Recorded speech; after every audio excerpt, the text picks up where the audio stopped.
Olá, meus queridos, tudo bem? Mariana Burato por aqui novamente. Hoje eu vou falar vim compartilhar um vídeo aqui com vocês sobre BIM. Vocês já devem ter ouvido falar, né? O que é BIM, meu Deus do céu, né? BIM é um software, não é e tal. Então eu resolvi compartilhar com vocês um vídeo que eu fiz lá pro Instagram, tá? Lá é um stories de lá.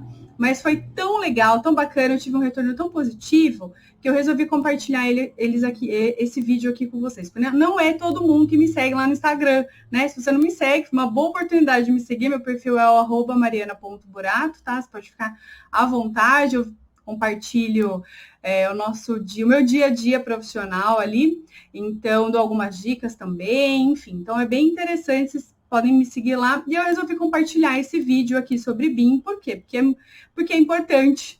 Tá? Por quê? Porque é importante, gente, é o futuro, né? Na verdade, é o futuro que já chegou, já está presente aqui, a gente só não se atentou a isso. Então, já existem normativos brasileiros, então é interessante que a gente aprenda o que é, né? Já vai se ligando nesses aspectos do BIM, porque, olha, de verdade, vai ser uma coisa que vai ser cobrada, assim, daqui para frente, digamos assim, tá certo? Então, fiquem aqui com o vídeo. Se ficou alguma dúvida, vocês podem me colocar aqui no final também. Me sigam lá no Instagram, no @mariana.burato. Ah, importante, gente, por favor, não se esqueçam, né? Que, se você não é inscrito no canal, de se inscrever aqui no canal, né? E também, isso vale até para os já inscritos. Vocês precisam ativar o sininho, né? A notificação. Para quê? Para receber a notificação do YouTube toda vez que tiver vídeo novo. Né? Toda vez que tem vídeo novo, toda vez que eu faço live aqui no YouTube. Gente, estou fazendo live demais aqui, tá? Então, para vocês receberem essas notificações, tá certo? Não se esqueçam, tá bom? Então, gente, fiquem aí com o vídeo, aí vocês me contem depois o que vocês acharam. Até mais, tchau, tchau. Olá pessoal, tudo bem? Bom dia a todos. Sexta-feira hoje, coisa boa. Eu vim fazer uma live aqui, um vídeo aqui para vocês, respondendo uma dúvida da minha amiga, a engenheira Aira Berigo. Ontem ela postou assim: Mari, fala um pouquinho sobre BIM e... Enfim, então vim trazer esse vídeo. Aqui tem uma lei aqui no Brasil que tá falando aqui com datas, enfim. Então eu vim falar sobre BIM para vocês, tá? Então o que é BIM? Building, sigla para Building Information Modeling, tá? Ou modelagem da construção da informação, ou construção da modelagem da informação.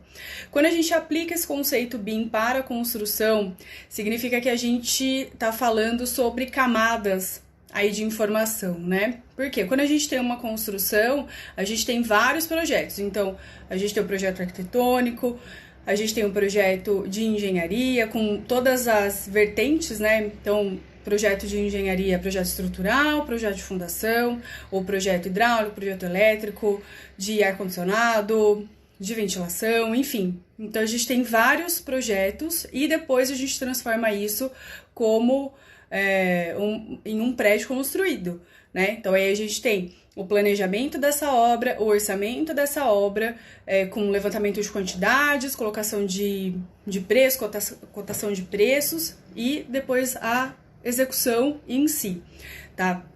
Então, quando a gente fala das camadas, imaginem que no BIM a gente está falando dessas camadas de informações, são muitas camadas de informação, tá? Muitas pessoas acabam confundindo o BIM com o software, né? E tem um software aí que é o software da Autodesk, que é muito utilizado, e tem outros fornecedores de software, por assim dizer, que também que oferecem tecnologia para essa modelagem em 3D, tá? Só que o que acontece? O BIM, ele não é o 3D, o BIM não é o software, né? O BIM ele é como se ele fosse uma ideia, uma forma de pensamento, tá? O 3D é o resultado disso. Então, o resultado do 3D, o resultado do BIM se dá por meio de o projeto todo em 3D, tá? Esse é um projeto aqui, gente, que ele não é atual. Atual a gente fala bastante, né? Mas na verdade é uma concepção que foi iniciada lá na década de 70, que teve lá, ficou 20 anos, foi em 92 mais ou menos, que alguns pesquisadores americanos olhavam lá, não, vamos definir que é isso aqui. Então, é uma coisa que já está acontecendo há um certo tempo, tá? E a partir de agora que a gente começa a olhar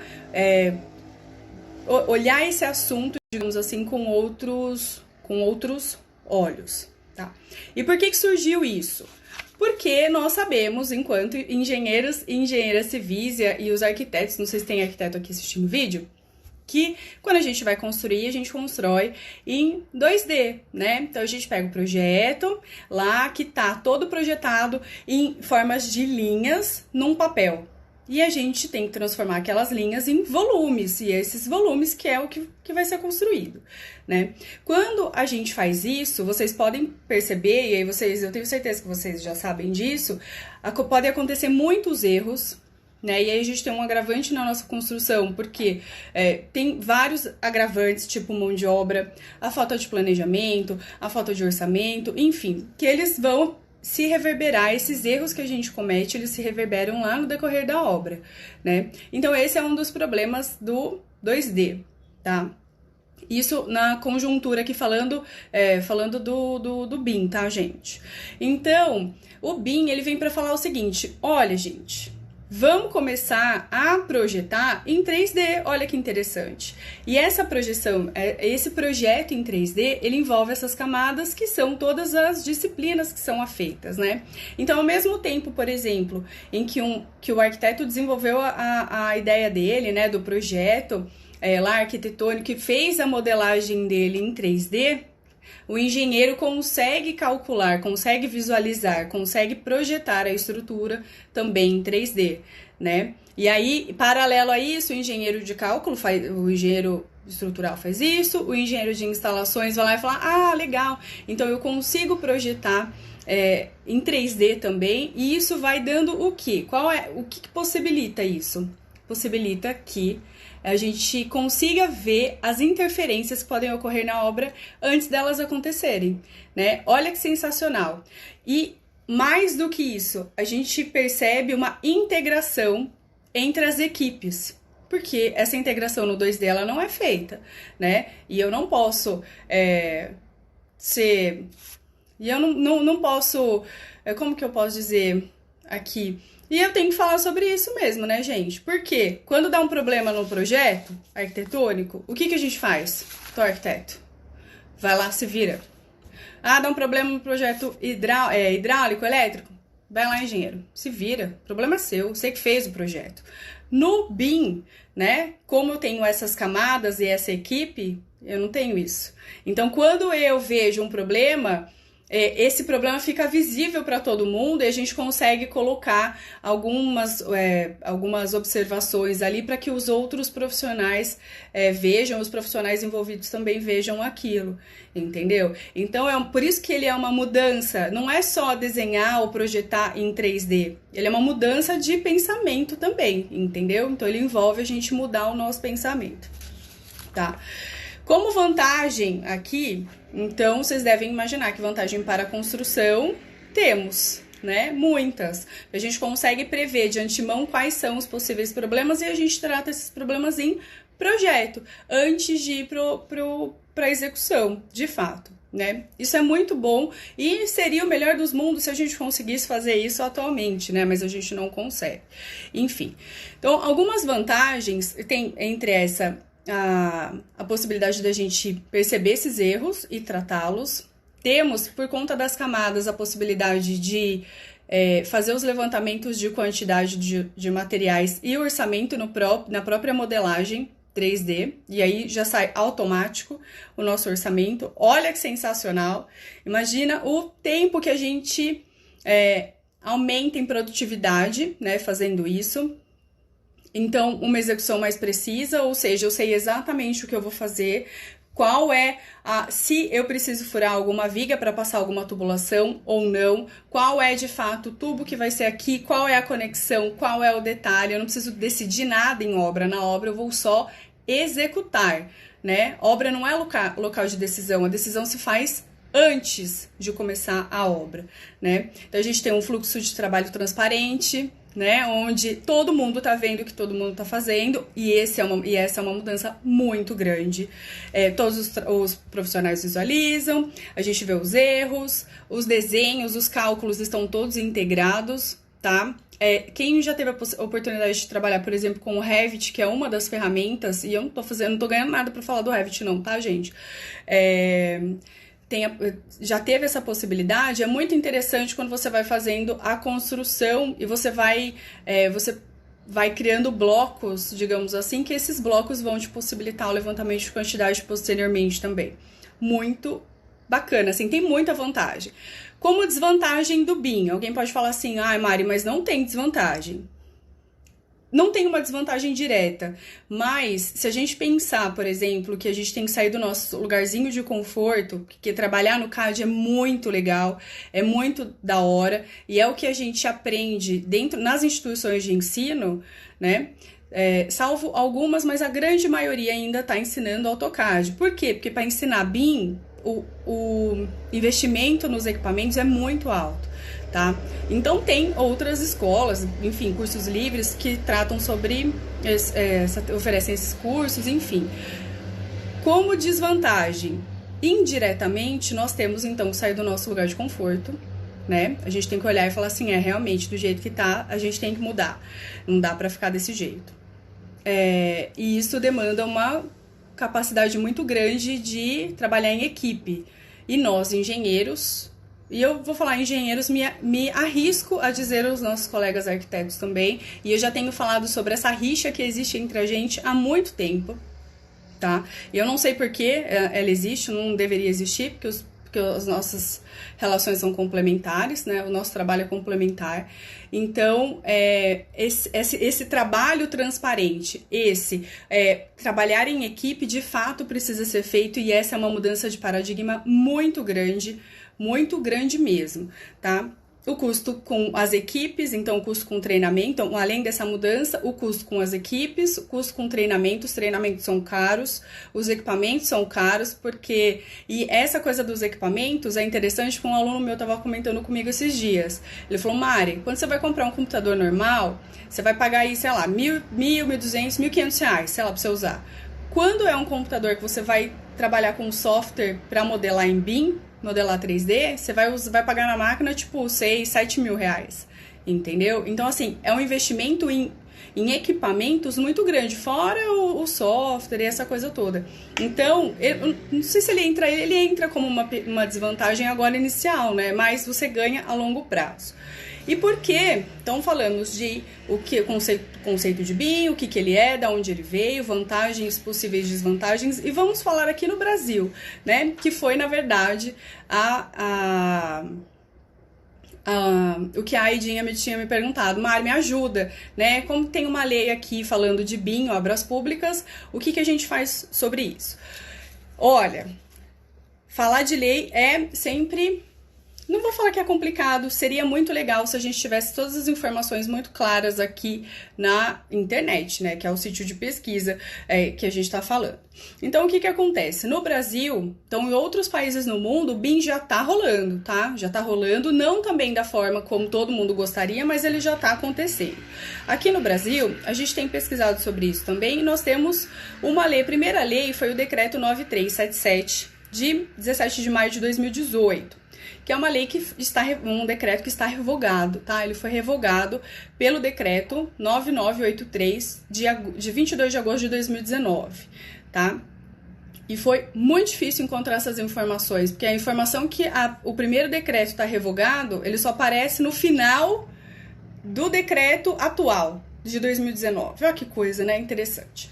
E esse decreto, ele fala de uma estratégia nacional de disseminação do BIM, o BIM-BR, tá? E ele envolve, ele faz uma criação de um comitê, que é o comitê gestor da estratégia BIM-BR, e esse comitê é composto lá do Ministério da Saúde, do Ministério da Defesa, do Ministério dos Transportes, enfim, para coordenar todo esse processo de disseminação da cultura BIM no Brasil, tá? Essa é a intenção.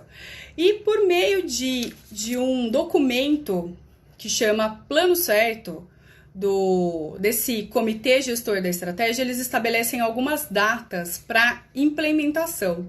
Então, eles colocam aqui que a partir de janeiro de 2021, ou seja, a partir de janeiro lá do ano que vem já, olha só, estamos em abril, início de maio, então são menos de 7 meses, né? Isso para obras públicas, tá, gente?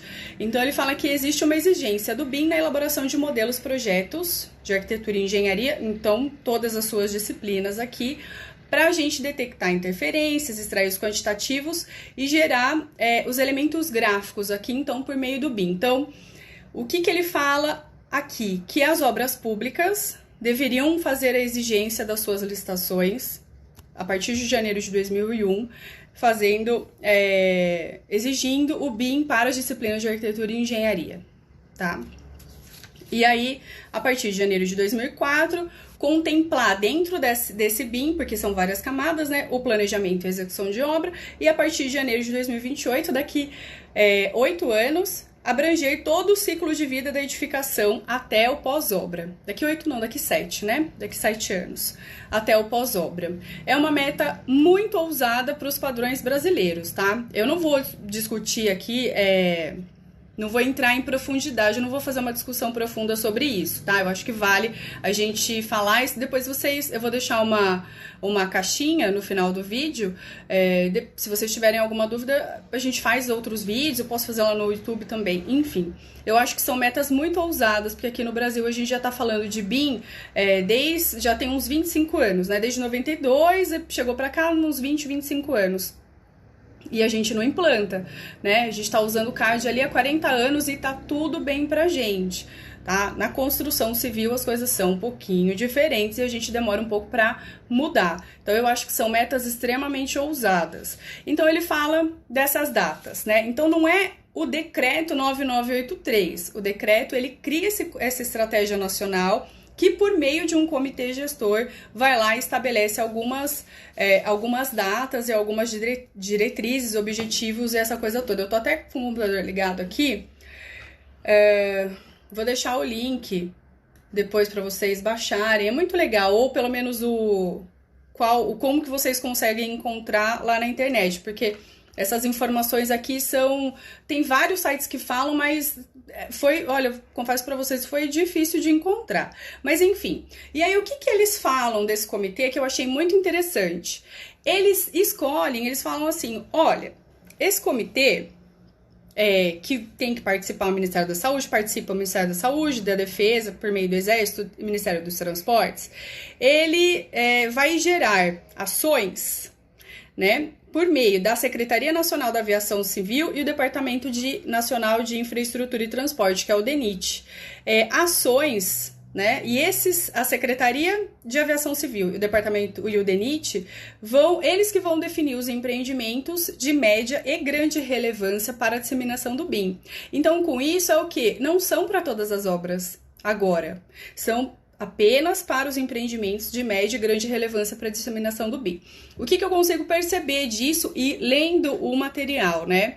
Não são para todas as obras, eu consigo perceber isso, tá? É uma interpretação que eu tenho. Somente para as obras de grande porte ou para as obras de infraestrutura, tá? Que num primeiro momento que deverão seguir isso, tá? Essa é uma interpretação minha baseada no que eu li, tá bom, gente? E aí, por meio dessa definição de empreendimentos, quais são que tem grande relevância, porque parece que eles querem criar como se fosse uns cases, sabe, os estudos de caso, para ver se esse negócio dá certo. E aí, quando eles fizerem isso, aí eles vão criar os objetivos específicos, que são as normas específicas, quais são as capacitações necessárias, qual que é a infraestrutura de equipamentos, softwares, enfim, que a gente precisa, entendeu? Então, mas ele deixa uma ressalva, ele fala assim, olha, nada impede que outros órgãos se vinculem posteriormente ou tenham a iniciativa para implantar o BIM também, entendeu? Então, eu achei interessante. No primeiro momento, eu vou deixar o link para vocês, eu estava até com a página aqui aberta, que ele coloca uma informação interessante, porque ele fala assim, olha, a gente só vai mudar quando quem está contratando os projetos começar a contratar exigindo o BIM. Então, o mercado, como se o mercado fosse regular isso, entendeu? Então, olha, é o órgão que está exigindo, então automaticamente as pessoas que vão participar de licitações, elas vão ter que aprender a projetar em BIM. Eu volto a falar para vocês, eu acho que essa é uma posição muito legal, mas é uma meta muito ousada. A gente, com o número de profissionais que nós temos, né, entre escritórios de engenharia e de arquitetura,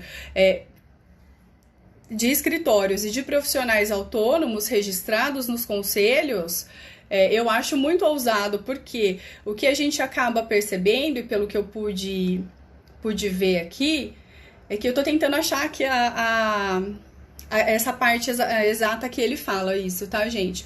O que eu pude ver, você vai acabar criando sempre os mesmos, pode ser que aconteça isso, tá? Não posso afirmar com certeza, mas pode ser, é uma possibilidade de que só alguns profissionais, só alguns escritórios estejam aptos a fazer determinada coisa, tá? Eu acho que a estratégia BIM é uma estratégia ótima, tá? Eu gosto muito acho que vocês me veem, né? Porque ele travou aqui. tô falando aqui, eu tô achando que vocês não me vendo. Eu acho que é muito bacana, tá? Porque a construção civil, ela precisa, de fato, né? A gente não muda, a gente tem uma dificuldade imensa em mudar. E é interessante também, esqueci de falar para vocês, que essa lei e o comitê, eles estavam estudando aqui e, de acordo com esses dados, com a implantação do BIM, que é toda a modelagem, né? Não é só todo o sistema, imaginem aqui todo o sistema. A gente consegue, a gente prevê, né? Eles preveem um aumento de 10% na produtividade, e que é muito, porque o brasileiro é improdutivo, nós somos improdutivos, comparado aos outros países, e 20% de redução nos custos das obras públicas. Olha que interessante, então é uma medida voltada bastante para as obras públicas, principalmente aquelas obras de infraestruturas, obras grandes, pesadas, porque isso vai permitir um controle maior dessas obras, né? Minimiza, inclusive, os casos de corrupção que a gente vê nas obras, e a gente sabe, como profissional, a gente sabe que isso acontece, né? E acontece demais, acontece muito, além do que daria para imaginar, certo? Então, deixa eu ver aqui se faltou falar mais alguma coisa. Não vou responder as perguntas aqui, tá? Eu vou deixar no final do vídeo, finalizando o vídeo, eu vou deixar uma caixinha, aí vocês podem mandar as perguntas e aí a gente vai falando sobre isso. Que a norma de desempenho e implantação também está relacionada, mas aí eu preciso entrar ali para verificar certinho para responder, tá? Então, assim, nós temos um cronograma apertadíssimo, imagina vocês que é uma lei, é um decreto que saiu em 2018, foi revogado em 2019, teve uma revisão o ano passado, e falando, olha, daqui 2 anos, obra pública só com modelagem BIM. E aí, por meio dos órgãos, né, do DENIT e da Secretaria Nacional de Aviação Civil, eles vão decidir quais são as obras que vão ter implantação do BIM num primeiro momento. Mas isso não impede que outros órgãos públicos comecem a exigir nas suas licitações projetos em BIM. Lembrando que quem faz isso também, né, gente, quando a gente cobra alguma coisa, a gente precisa saber ler, entender, compreender aquele resultado quando chega, né? Então, por exemplo, quando eu cobro, não, você vai me apresentar em BIM, legal, modelado lá 3D, tá? Quais disciplinas que você vai querer? Como que você vai ver? Como que vai ser entregue isso? Vai ser online? Sabe? Então, tudo isso precisa ser verificado e, pelo que eu tenho lido aqui, é isso que esse comitê de estratégia aqui está prevendo, mas é bem audacioso essas metas aqui com o tempo que nós temos, tá, gente? Aí vocês podem até falar para mim o que vocês acham. Eu não digo utópico, mas eu digo muito audacioso. Por exemplo, nas instituições de ensino superior, a gente não tá ensinando BIM, Não tá, a gente está ensinando AutoCAD. Eu não falo só a instituição que eu coleciono e outras que eu conheço também, tá? A gente está ensinando projeto 2D. BIM é outro rolê, é outra coisa, né? Então a gente precisa ficar esperto com isso, certo? Gente, então vou deixar a caixinha aqui para vocês, tá? Aidinha, eu espero que você tenha gostado aqui, espero ter respondido as suas dúvidas e ter te ajudado. Aí vocês me falem, vou deixar as caixinhas se ficou alguma dúvida aqui do BIM, podem compartilhar o vídeo com os seus colegas, enfim, né? Essa coisa toda que vocês já sabem, tá certo, gente? Eu vou aproveitar e vou falar aqui do e-book e vou falar também da lista de transmissão do WhatsApp, que tem o link aqui na bio também. Vou deixar. Vou aproveitar o vídeo para falar sobre isso, tá certo? Todo escritório deve ser voltado à metodologia. Sim, porque o BIM ele é uma forma de pensamento, ele é uma ideia. É como se fosse... Vocês já ouviram falar do Lean Construction, por exemplo. O Lean, ele é uma filosofia de vida, ele é uma filosofia de processo, né? Tudo é Lean. E tudo dentro de um escritório tem que ser BIM, tem que ser voltado para essas práticas. Não é só projetar em 3D, é totalmente diferente, tá certo? Gente, ó, adorei alguns aqui me mandando, né, acenando, muito legal, muito bom. Adorei falar com vocês hoje de manhã, muito bom, né? Dá muita energia, muito legal falar sobre isso. Eu espero ter trazido algumas informações importantes aqui. Aidinha, espero ter respondido, te ajudado a responder. Vou deixar a caixinha ali se ficou alguma outra dúvida. E é isso, gente. Vou ficando por aqui. Agradeço a atenção de vocês. Obrigada. Boa sexta para vocês. A gente se vê em breve. Até mais, pessoal. Tchau, tchau. E aí, gente? O que vocês acharam sobre o BIM? O BIM é o Building Information Model, ou modelagem de informação da construção, ou construção da modelagem da informação, né? O que será que é o BIM? Enfim, contem aqui para mim, estou bem ansiosa para saber o que vocês acham, o que vocês gostam, né? O que vocês acham desses temas que são mais técnicos, digamos assim, né? E que são essenciais. Deu para perceber aí que é essencial, não é mesmo? Então, me contem aqui nos comentários e se você chegou a assistir o vídeo até o final, por favor, se inscreva, né? Dá um joinha aí se curtiu o vídeo, se não curtiu, né? Comenta, se inscreve no canal e não esquece de ativar o sininho, tá certo? E também tô lá no Instagram, no @mariana.burato, tá bom? Então, te vejo em breve, agradeço a sua presença, a sua paciência, a gente se vê em breve, até mais. Tchau, tchau.